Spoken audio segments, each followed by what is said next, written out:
নমস্কার। আপনি 24 ঘন্টায় যে ধরনের চিন্তা বা কল্পনা করেন বা আপনার মধ্যে যে ধরনের ইচ্ছা সৃষ্টি হয়, আপনি ঠিক তেমনই প্রাপ্তি করেন। আপনি বলবেন কিভাবে সম্ভব? হ্যাঁ, সম্ভব। চলুন জেনে নেওয়া যাক।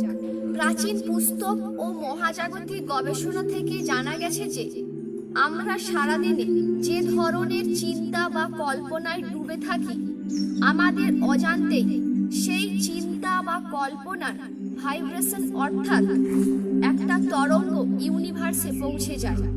তাহলে আপনি যে ধরনের চিন্তা বা কল্পনা করবেন, মহাকাশও আপনাকে সেই ধরনেরই ফিডব্যাক বা প্রতিক্রিয়া দেবে। ধরুন আপনি কিছুদিন ধরে কোনো একজন ব্যক্তির কথা চিন্তা করছেন, হঠাৎ দেখবেন রাস্তাতে আপনার সাথে তার দেখা হলো। সেটি কিন্তু আপনার অজান্তেই। এটিও একটি মহাজাগতিক ঘটনা।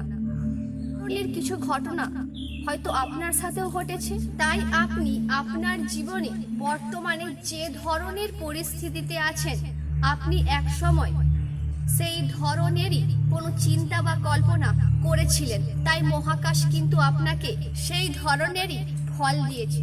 তাই আজকের পর থেকে আপনি নিজের ইচ্ছা, কল্পনা এবং চিন্তা ভাবনার ধরনকে সুন্দর, সত্য, কল্যাণমূলক করে তুলুন।